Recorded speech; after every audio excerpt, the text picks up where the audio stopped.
ما بتزهقش ابدا يا طاهر. من ايه؟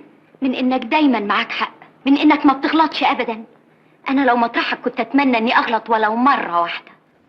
هنتكلم النهاردة عن نوع جديد من الشخصيات اللي بنقابلها في حياتنا، الشخص المتلاعب. مين هو الشخص ده وايه صفاته وازاي اتعامل معاه؟ ده اللي هنعرفه مع بعض في الحلقة النهاردة. الشخص المتلاعب، واقرب حاجة تيجي في بالنا من المسمى ده انه شخص بيتلاعب بينا في الكلام والتصرفات وبيخدعنا.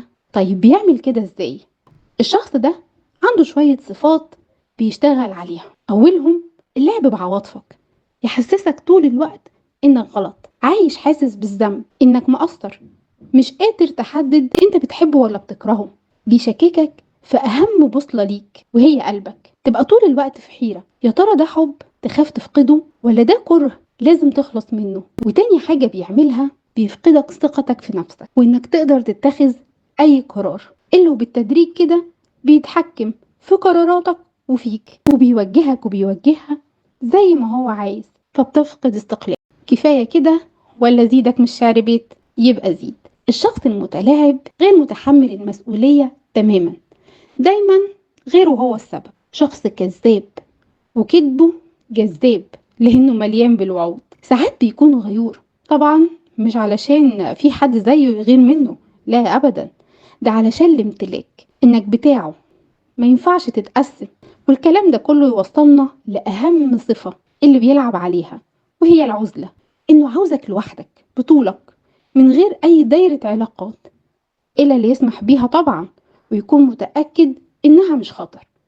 وللأسف بيستخدم طريقة تخليك مرتبك وفي حيرة، والقرار الأقرب لعقلك دايما إنه هو الصح. ويا سلام بقى لو حط إيده على نقاط ضعفك، للأسف هيكون أشرس عدو ليك. وأخيرا إنكار الواقع، هو شخص محترف إنكار أي واقع مخالف لرغبته. طيب إزاي أتعامل معاه لو في حياتي شخصية من النوع ده؟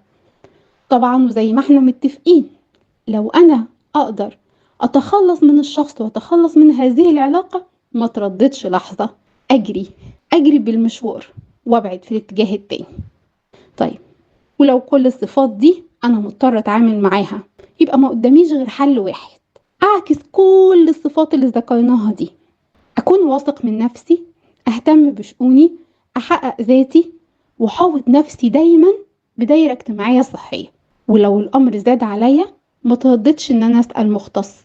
هستناكم في الحلقة الجاية مع شخصية جديدة، إزاي نعرف نتعامل معاها. دمتم بحب. أميرة عبد الرازق.